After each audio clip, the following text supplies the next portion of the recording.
Hi, everybody. I hope everybody's doing well.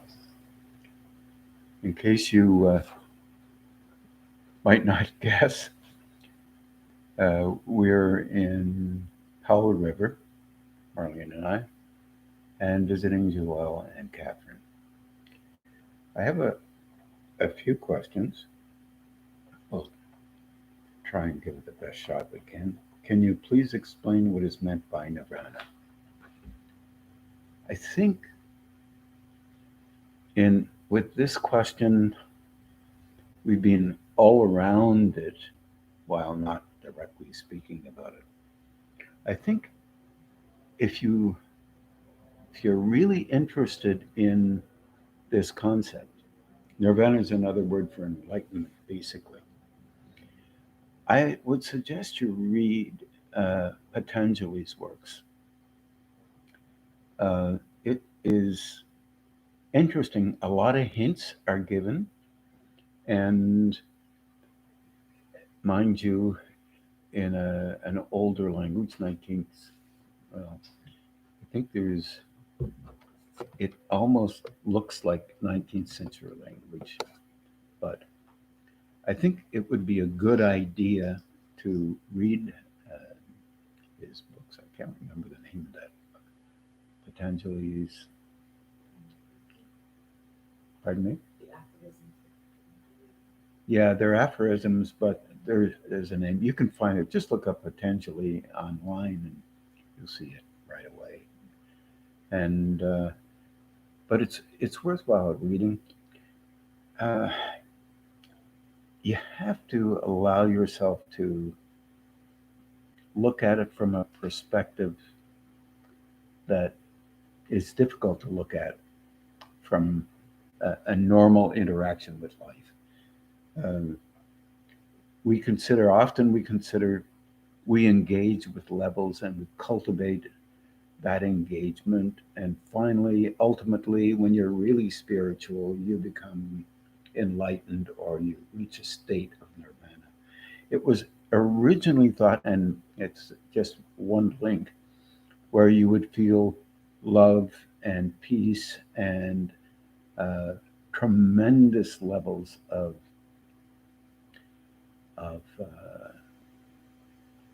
almost like a glow inside. And that is one level. I believe it's related to the gonad center, going all the way up to the top of the head. But you still retain a level of personalization, which is quite strong in all of us. Root center, gonad center, solar plexus. Moving into a higher state of those chakras, for example, and and having that energy move all the way up to the top of the head. This is not a common relationship with that energy, with the cultivation of a physical form, an emotional disposition, and a mental construct that can learn how to handle engaging with higher states. And I use that term higher states a lot. And it's misunderstood a lot um, by everyone, by all of us, because it usually works in a relationship to how an individual in their own experience moves into states it's never been in or can't remember being in previously. Pretty loose there. Then we come up, the personality really begins to define and translate what it believes it needs to say about the state that it's in. And it's really based on what the personality understands. So if you're really a sincere seeker of higher states, nirvana, if you reach a point where your experience is quite caring and loving, you will begin to believe you're in a state of nirvana, and you are not. You are in a state relative to previous states you've been in that are so different that it is natural to begin to translate them or define them as a state related to nirvana. See how difficult this is in relationship to understanding what the heck nirvana is all about. So, if you are attempting to understand that, recognize if you can that there will be a number of levels or states that you will enter into as you grow that will be akin to, similar, not similar, aligned with the concept that we can come up with as a personality still that relates to a concept called nirvana. It'll be different than what you're normally used to. This causes all kinds of difficulties. Okay, then, what about nirvana? Well, here's the deal with nirvana, and this is not defined well uh, from anything I've read anyway or seen. Or look, your whole system, your personality system, is an energetic system.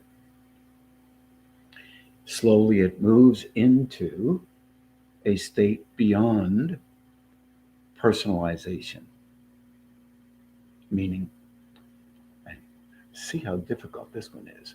You are not in charge of that form that you are with, but you are an observer of that flow operating through you for the purpose that relates to the flow, not to you. How annoying could that really be? It would be very scary for us to move into the current state that you are about from your perspective, not your defined state, the one you figure you're at, but the reality of that state,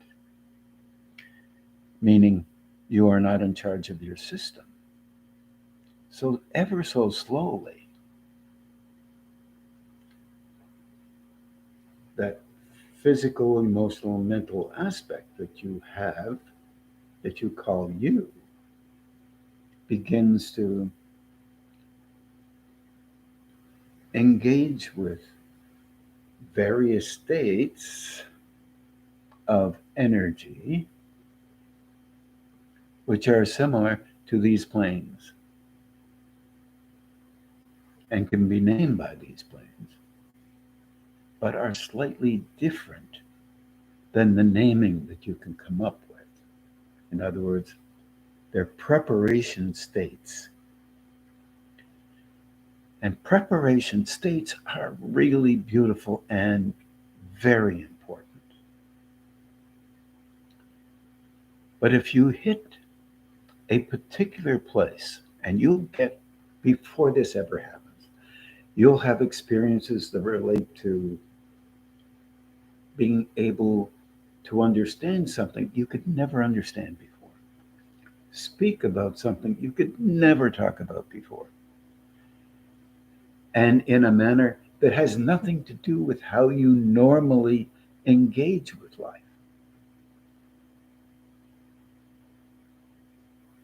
This is part of the preparation of a thing that we call or assume is nirvana. It's a word, or enlightenment. Enlightenment means the shifting and changing of the capacity of your cellular, emotional, mental structure so that energy of a subtle kind can enter into you and align with that subtlety that is already in you, but you can't remember because you've cultivated a personality that is only energy, which is very valuable on these planes for the survival of you and the engagement that you would have in any kind of interaction that these planes would offer to us. Then, when you go through that aspect of engagement, years of relating, then suddenly you're watching these other things occur and wondering just exactly what that's all about. And sometimes it really spooks you because you come up with a sentence that is brilliant, and suddenly it kind of shocks you a bit, kind of, not really, but kind of. And then you take full credit for it because you're the you that you are, and the creditation is a part of you being that personality that you've constructed. And because that's what we think we are and who we think we are not that. We are in a rental. We have these clothes on, we have this body, we have this, energetically speaking, it's a body that works on these planes. And there is subtlety within that physical form, emotional system, because it's a sensory system. You perceive, take in information through the endocrine gland system, energetically first, through these sensitizing systems that we have, of which we have been a part of in this lifetime. And we engage with it, and our sensitivity could be based on an interaction with previous lives. Whether you believe it or not, it really doesn't matter. Belief becomes less significant, but very significant on these planes. Because belief is a part of seeking a truth that is relevant to an individual. And we make it relevant. And in the nature of these planes, we are studying nature scientifically. We're trying to make some sense about how we should do things, coordinate, understand, be relevant in these planes according to what we believe relevance should be like here through that definition, those definitions. But at a higher state, what begins to occur is that you become involved with that state. Over time, you learn that it is not you, the personality, that's doing this, because the doing is not you. The observing is you. The experience is you. The making sense of it is relative only to the form that you currently have. And so as you grow, form changes, shifts, and you bring states together. One state, and there are many states, one state is a relationship with understanding that you, as you believe you are, your personality is not really only you. It's not the only you that exists. This one is difficult for us, so we have to name everything. So we name it something relating to enlightenment. When this begins to occur, we recognize that it's an early stage. Well, it doesn't feel like an early stage. It doesn't make sense that it's an early stage because we have a whole bunch of books that say this is not an early stage. No. But it's not a stage. It's an early lit up stage. It's not an early personality state.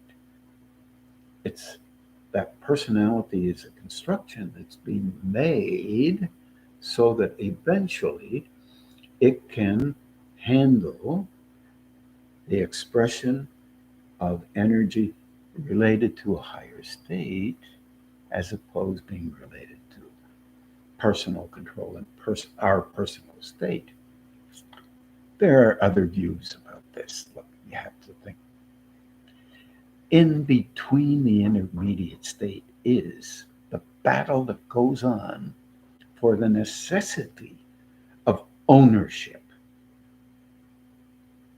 Because if you don't own everything, you're not in charge of everything, you are not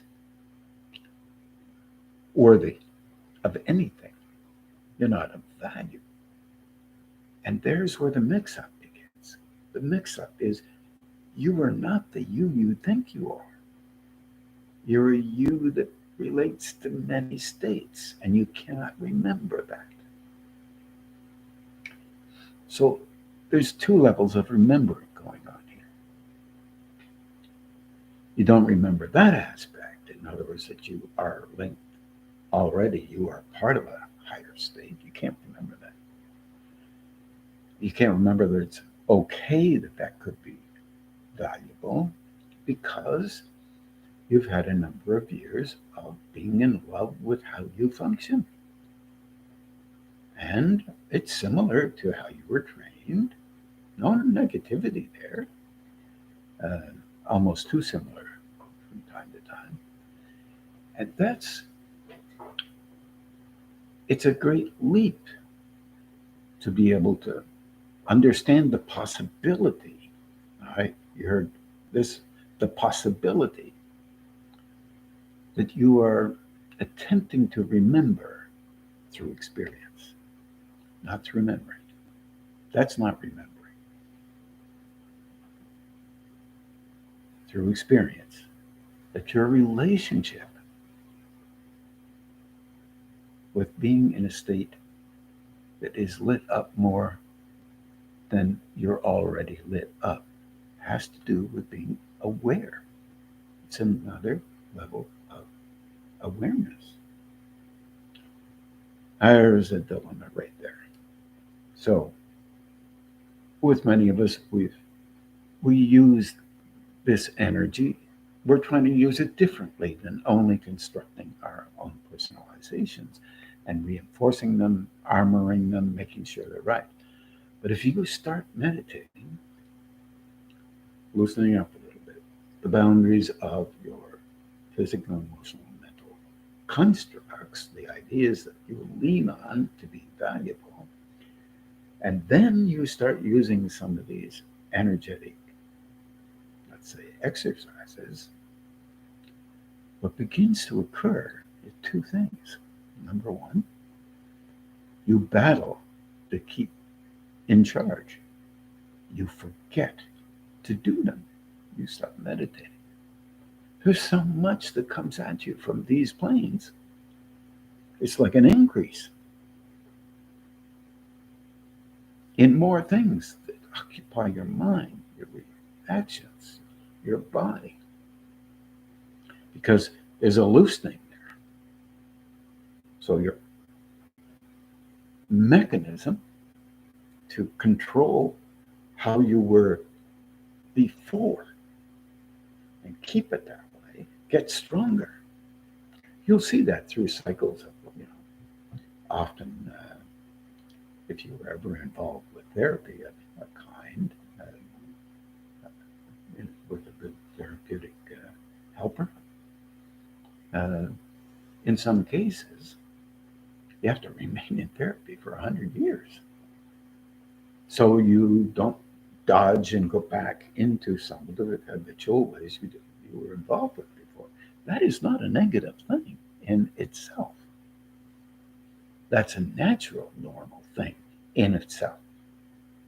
You are madly in love with the previous way of acting. It's an act of love, honest love for how you do things, whether it works or not, doesn't matter. And you maintain that. You can't remember that you're maintaining it, can't see it because it's an act of perception. And if you could perceive it, you would come up with a defining method of giving yourself a bad time. Like you're an adult now. You would treat yourself like a child. Bad, bad, good, good. Oh, really good. Bad. Oh, you didn't get that from nowhere. You get that from your socialization from the beginning. Is that bad? Absolutely not. But it's preparation for engaging with life in a particular manner or style that is considered to be the best because that's the way, no offense, Marlene, I'm not meaning it that way, but it's the way you've been trained to be. The same for me, the same for you. However, there is a different level of preparation that begins to occur as you begin to meditate, as you begin to recognize and perceive this energy that's in you and all around you. It has always been there. It will always be there. You are it. Fortunately for us, there are valves that where energy passes through these valves from other states or maintains these states, and that energy keeps you in a position because it's loving. You, as you are, as you would like to be, as you engage and attempt to engage, you are begin to watch you doing things just ever so slightly and help you. You become your child. Think about that one for a couple of minutes. Now, are you going to treat that child as if it's really a child or an adult starting something different with respect, with understanding, with kindness, with the willingness to help you, knowing full well that the helpee, us, really doesn't want to shift too much, wants to keep us as the apple of our eye. Naturally, normally, this is not a negative thing. And reassert how we address, honestly and respectfully, how we function. Makes sense. No negativity attached. But how about this? How about you engage from time to time as a growing being? You're attempting to use a particular way, or you can use a really slow way, not do anything, and that would be fine because that energy coming in is loving again. It will help you do what you normally do. But let's say it comes in a little stronger. So now, what's the deal here if energy is coming in a little bit stronger? It helps you to see what you love. No, this is all about nirvana. Remember, that's the question. What you really love is the way you do things, not the way somebody tells you things should be done. That's nonsense, of course. Well, it's relative nonsense. So the individual energetic form, this personality thing, begins to be slightly trained as an adult would train an adult, or you would train the child that you had that you loved dearly. Well, that's okay in the purest sense of engagement, but you already have a grid set up to beat yourself up under certain conditions. It's natural grid here. And if other people don't agree with what you're doing, then it can't be as right because you don't know that they're trying to help you remain the same as you were before when they befriended you or you befriended them, or relative to how they think, or help you to remember how you normally thought. There is nothing negative there. They're doing that out of love for themselves. What you don't understand is if you start changing unconsciously, they know that if you start changing, it'll either cut them off from you or they will cut you off from them, or they will begin to change too because you're not responding exactly the same way as you used to respond before. You have a response. You're a very sensitized system, and so are they.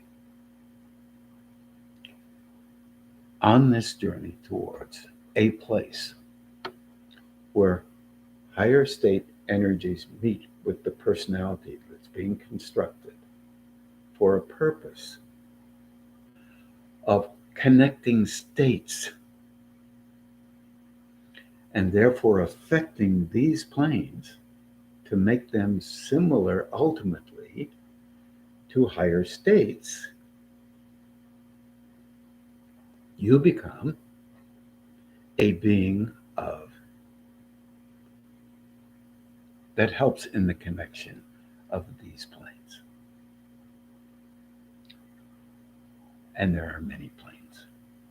There are also many planes relative to a personality, stiff and hard, with knowledge, who knows exactly what is right, even though they don't have a clue. It doesn't matter. They have a clue relative to them. But still, they're still doing that relative to love. That higher state will come into them to show them, to help them understand what they're doing and how they interact with other states,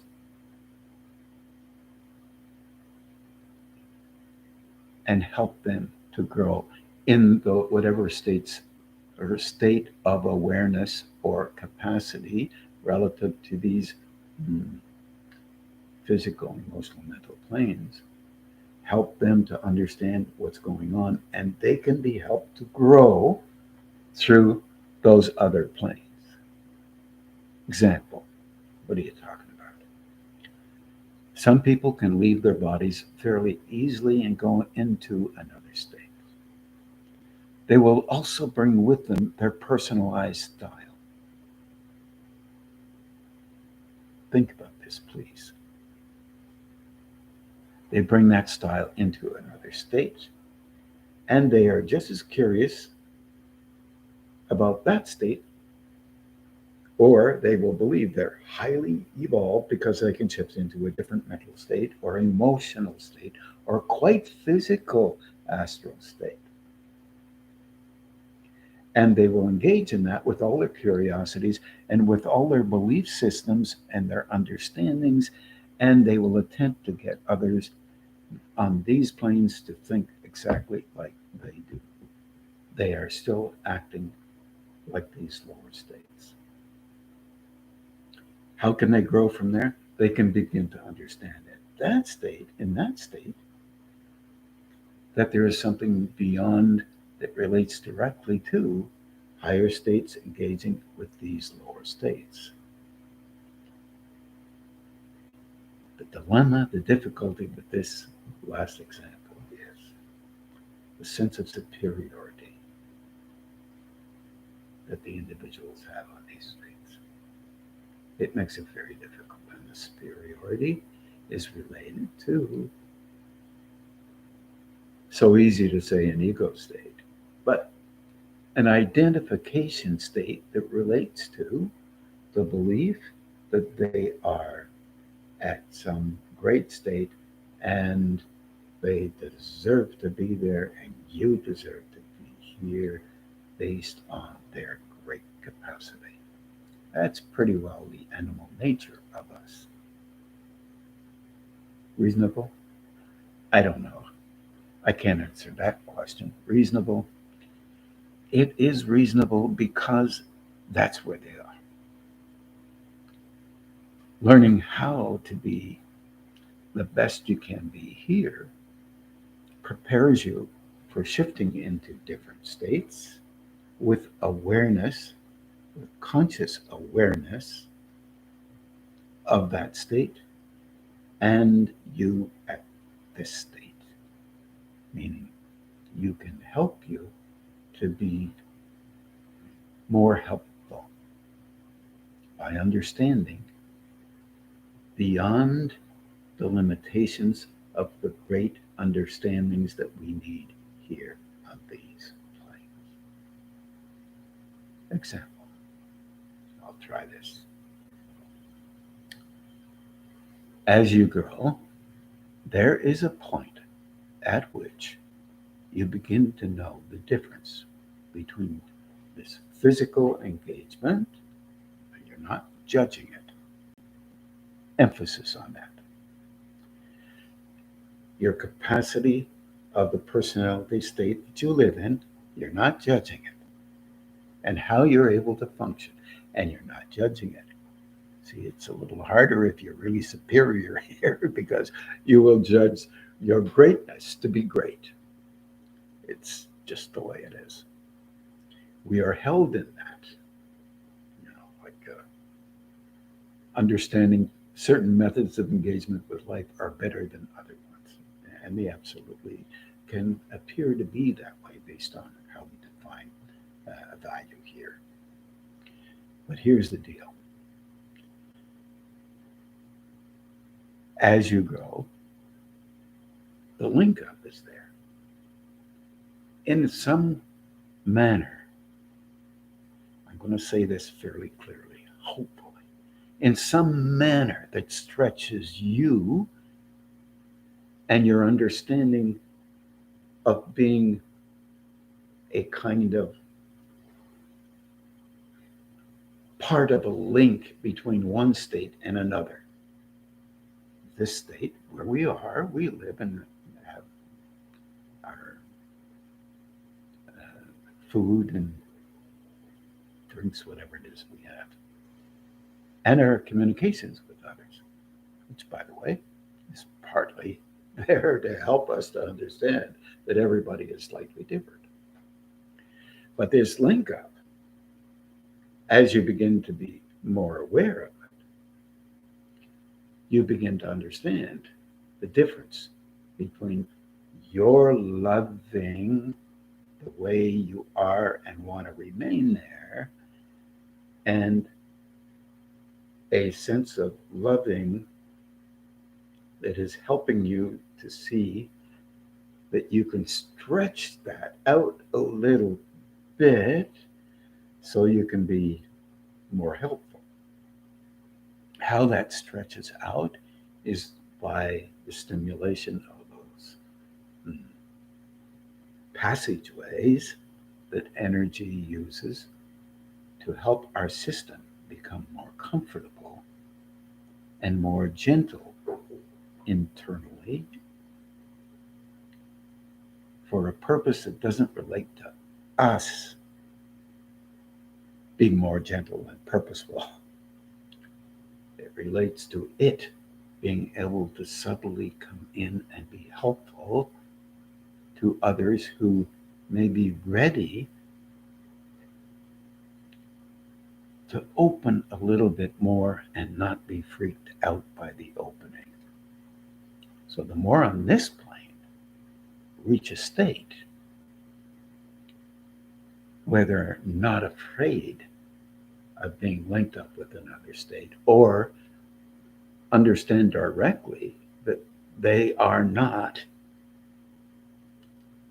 important because, even though they are, they're not important because they're more linked up with these higher spiritual states. They're important because energy can be transmitted into these planes so people can begin to remember that relationship that is there. Now, of course, this can be looked at from a different manner. A very secular way of looking at this is, or beginning to look at it, is understanding humanity to be something a lot different than what it seems to be. And a part of something else, way beyond us. But in the meantime, we have the squabbles of here. We have the way of engaging here. It may be dangerous, maybe loving, maybe caring, disinterested, all kinds of stuff on these emotional planes or mental planes, depending on your definition.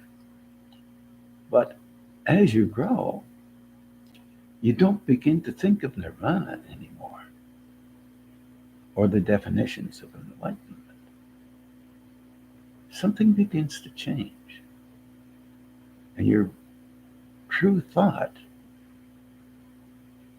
is around, where does this go next? Because you know it goes somewhere next.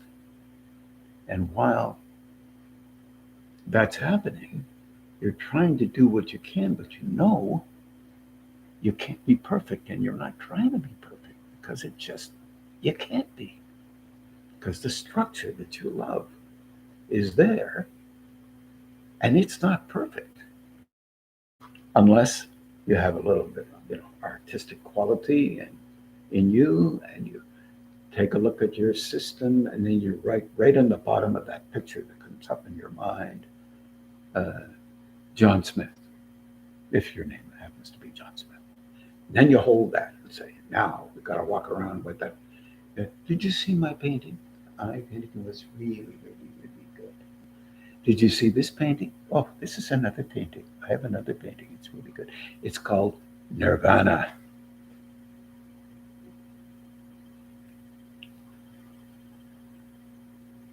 And that sounded like I just put down the defining that we have, but it's not.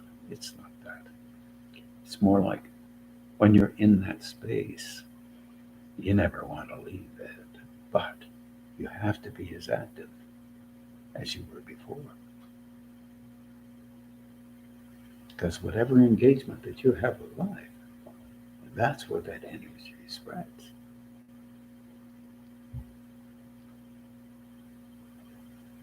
This is really, as you can tell, a little bit different if you're trying to live it. You don't change how you're living necessarily, you change the you that's living it. And that automatically begins to shift something inside of you. You're more comfortable. You're more engaging in a kind of way. And I'm not talking about your type of personality engagement. I'm talking about engaging just because you feel as if that's the thing to do. And it's not a verbal thing. It's an attending thing. You're probably more curious. I don't know. Maybe yes, maybe no. Curiosity is very annoying because it can get you to change. Maybe that's a good thing. But you begin to notice you, literally you, doing what you do. Instead of beating yourself up for it, you try to slow it down a little bit. You'll find how difficult that is. Is it okay? Yeah, it's okay. This is the system. The system you have. Well, it's like studying of adding a garnish to your plate and keeping the same system. You start to say, maybe I might change that just a little bit. But then when you're under pressure, the natural tendency is to have um, the you that you constructed from in your mother's womb start to come out because you're trying to protect yourself from the onslaught of those who are not exactly like you, or sometimes the onslaught of those who are exactly like you. Good God, don't meet anybody who's like you. Because if you do, you're going to see yourself all the time. Find somebody that's not like you. Good heavens. I said that with a little bit of humor. But it might be helpful. No, maybe not. You have to be adaptable. And this is a tough one for us. So nirvana, what the heck? How many levels of nirvana could there be? That potentially talks about 7, I think, levels, because it follows a similar relationship to concepts metaphorically that might relate to the chakras. Same could be true in the Hebrew orientation. Well, Christian orientation is really has been started by a Hebrew background, a rabbi called Jesus. He was climbing that ladder. And one could say, if you have a belief that way, that he was at the top of the ladder. It's a ladder, in my opinion, that is there for all. And we have a hard time understanding where to find the next rung. We already think it's enclosed in the rung we're standing in. All we have to do is make a little hole in it, open it up, and there we are. And that is looking within yourself. And within yourself, you will find the next rung. Whether it be called nirvana, or whether it be called a link with the higher state, or enlightenment. I always like the concept of a ladder very much, or stairways. It gives you a little bit of respect for being okay where you are and trying to understand you a little bit better and why you are where you are in some very constructive manner, as opposed to putting people down. One dilemma as you begin to be lit up more inside or more conscious of energy is we seem to sweat it out. Some people do, and most people do. Actually, your system is set up to perceive energy coming in and then to move it up to the top into this little box up here so you can translate it based on the response type that you have in this lower box of the solar plexus, where it should be translated this way because that kind of intensity or energy, just intensity is only energy, is translated this way according to my family type. Or past experience. And it may be true. It's not the only family type. There are other views. But when you're actually growing, you begin to see the dilemma that everybody is in. And we all are beginning to understand how difficult it is for other folks who are attempting to grow.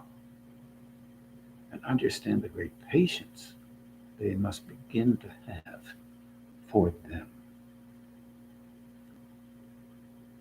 in their growing process. Potentially may not use my words, but he he was intent on not giving us a roadmap, but a lot of hints based on the understanding of a kind of Hindu background, very similar to Buddhist background. Taoist orientation, once they hit that nirvana state, they would call it the Tao. I'm in the Tao, which means they could perceive that energy as if it was running them as opposed to them running it. Although there are some who have advocated once you hit a certain point, you're super person, whatever that may be. I don't quite see it that way, but anyway, it's different ways to see things. So you have to, as time goes on, you will notice even more. And please don't get nervous about not noticing as much as your neighbor. Your neighbor has no idea what they're noticing.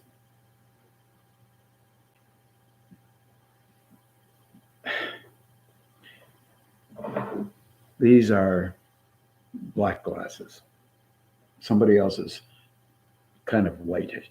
Somebody else is kind of green. They're still glasses. And you'll define what you read by them in this little noggin. It's connected to the nervous system. It's connected to the whole sensory system that you have constructed and instructed through experience and have been instructed through others teaching you that this is right and this is wrong and that's the way it is. And it's getting stronger in our world because, ever hopeful, we are being affected by more energy that relates to loving. If more loving energy comes into you, you will love you as you think you are, and you'll construct a system for you having to act in a certain way, and that's loving. You don't understand what loving is. And that's the nature of us yet. Later, as beings of consciousness different, we begin to understand how we are, and it is natural and normal to be that way, and slowly broaden out or stretch a bit those places so that we can understand life slightly differently and have more compassion for others as well as ourselves. And empathy, I suppose, is a better word, because we will feel compassion, recognize compassion by a perception related to the energy that is always being transmitted in our direction. Because as you grow, when you engage with another, they will be in you. The problem initially is that so will you be in you. And you will assess them and how they touch you personally, how they touch you, how they remind you of others that you may or may not like or get along with. And that will make a decision in this thing, which is functional and needs to be, about what it is that you think, or you really always count on that as being the only truth. But you will believe it is because it is yours. That's an act of love for you, being you. Complicated, isn't it? This is what we're trained to do. We're not trained to be a certain way. We're trained to be a certain way. a way that's relevant to you. In a nirvana state, you see that.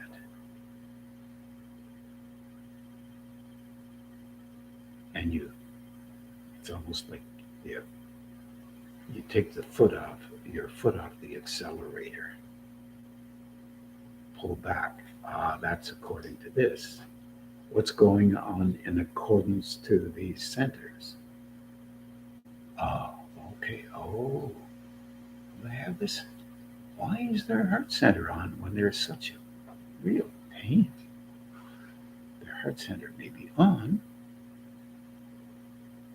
and they're engaging with a love that may relate to them while you're engaging with a love that may relate to you. And you start to see the difference.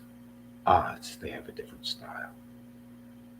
Can they see it? No, they can't see it. It's okay. Well, how are they going to be able to understand something if they can't perceive that? Not yet, but they will.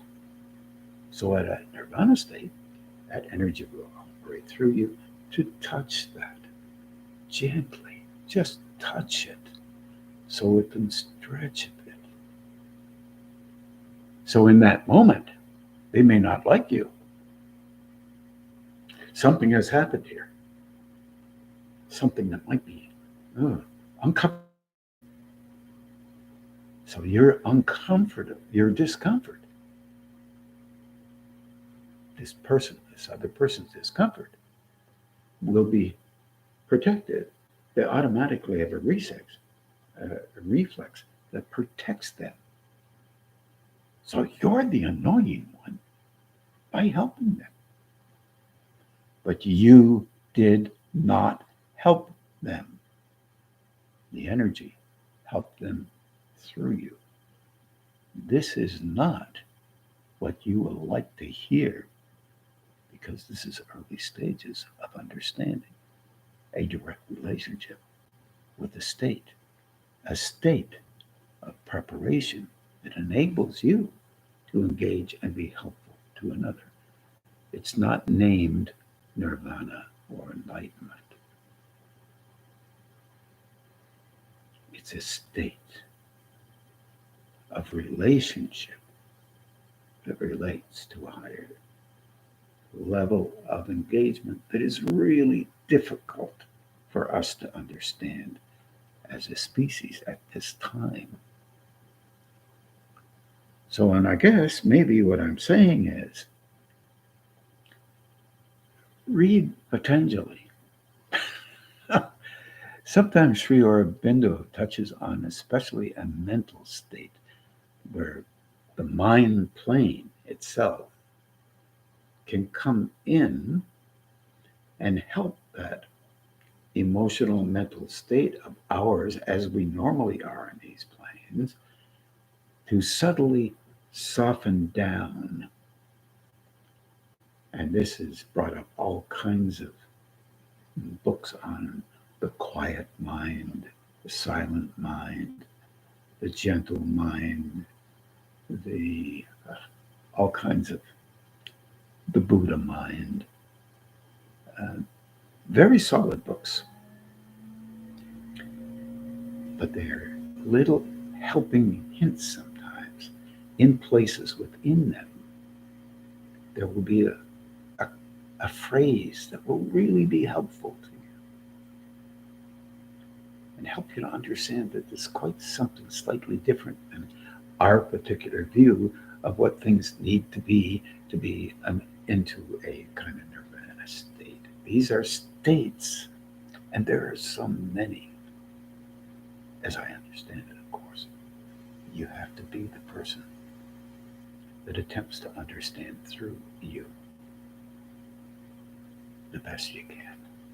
I wish you all really a wonderful evening, and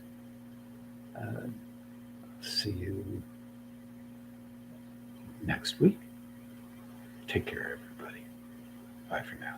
We're going to meditate, by the way. And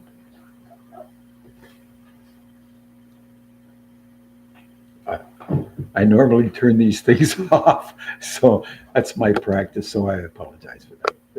It's still on, and we'll be meditating. I want to turn off the picture.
Mitraya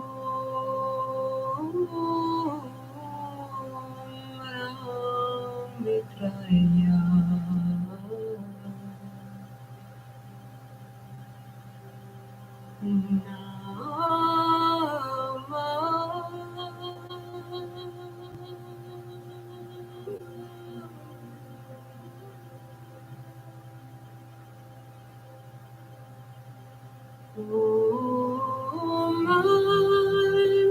Saraswati Namah. Om Saraswati Namah.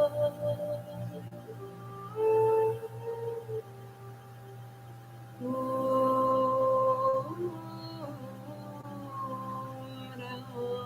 Mitraya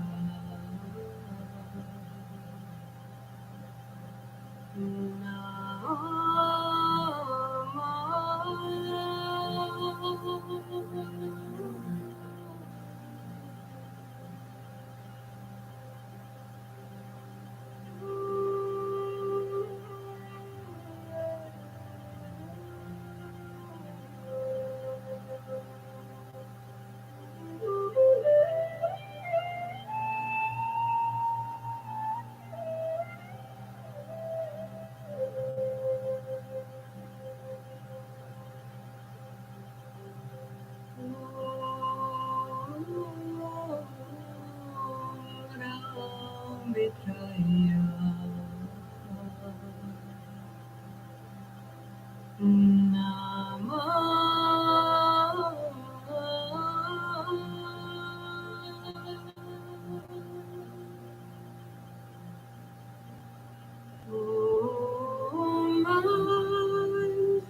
Saraswati Namah. Om Saraswati Namah.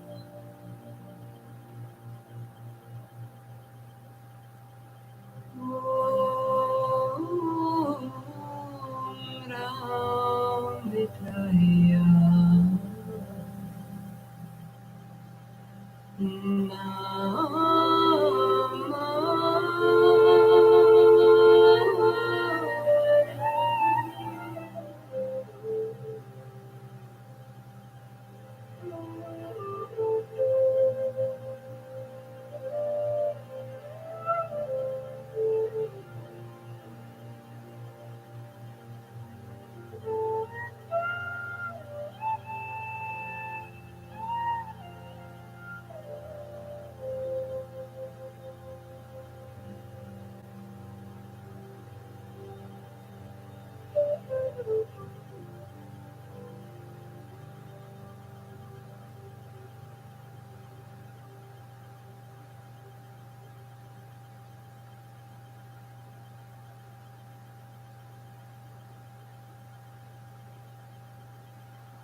Om Asatoma Satkamaya Tamasoma Jyotirgamaya Prityama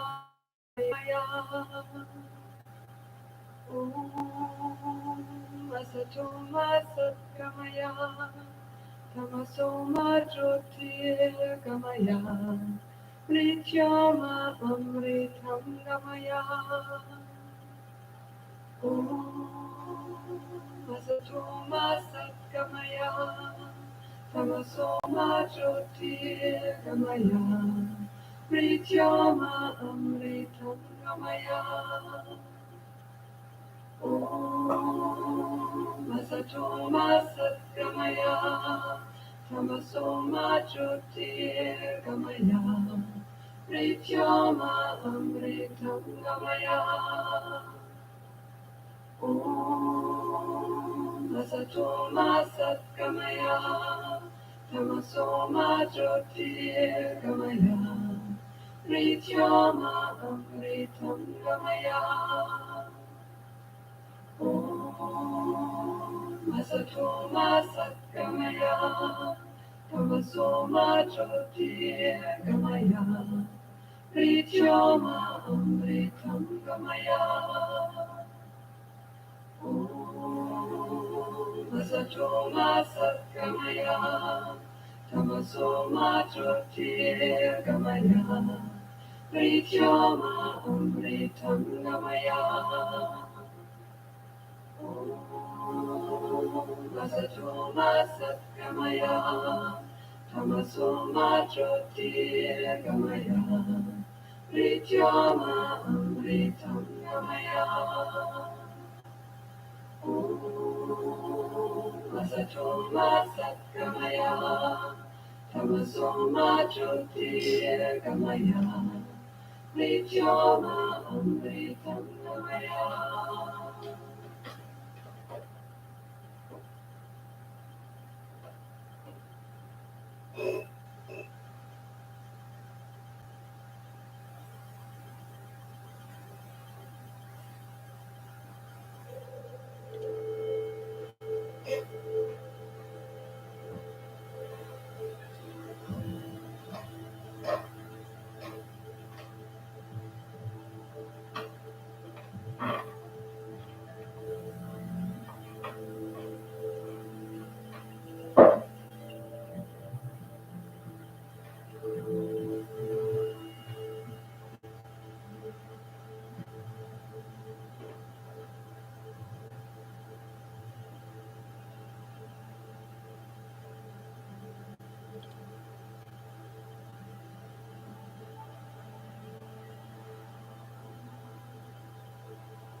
Now we'll just begin to do the balancing and grounding, and have a good evening. Take care. Om Satchidananda Parabrahma